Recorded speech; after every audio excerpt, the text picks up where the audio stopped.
Gaza-bound activist aid ship caught fire and issued an SOS after what its organizations claimed that it was an Israeli drone attack off the coast of the Malta in the international water in the early hours on Friday. Also, the Freedom Fallujah Coalition, that is the FFC, which is campaigning to end the Israel's blockade of Gaza, told the CNN and Millennium activists that they were abroad in the ships carrying humanitarian aid while the accident and the alleged attack happened just after the midnight local time, 6 o'clock. The group is yet to provide evidence that a drone was Israeli, while the Israeli military has declined the comment on the alleged attack. Also, there is a hole in the vessel right now and the ship is sinking, Yasemin Akka, the coalition press officer, told the CNN by phone from the Malta on Friday. Also, Malta's government said that the 68-foot-long ship was carrying 16 people and 11 crew members and 4 civilian passengers, but FFC earlier gave CNN a higher figure of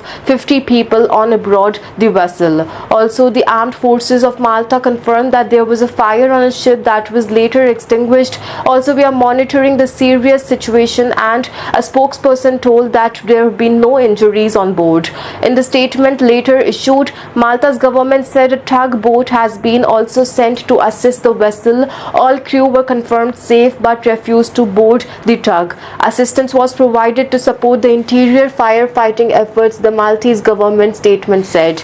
The ship, the Conscience, was heading to Malta, where a large contingent of activists were due to board before it departed from Gaza more than 1,000 miles away, but had not made it to the port, the group said. FFC told CNN the climate activist Greta Thunberg and the retired US Army colonel, that is Mary Ann Wright, were among those who were expected to board the vessel in Malta but were not on board at the time of fire. Also, volunteers from the over 21 countries traveled to Malta to board the mission to Gaza, including the prominent figures. Also, FFC said in the statement that Thiago Avila, the Fallujia's lead organizer, told the CNN that he and other activists took a boat out of the Fallujah to try and provide assistance to their colleagues late Friday afternoon, but Maltese sea guards surrounding the vessel prevented them from getting near to it.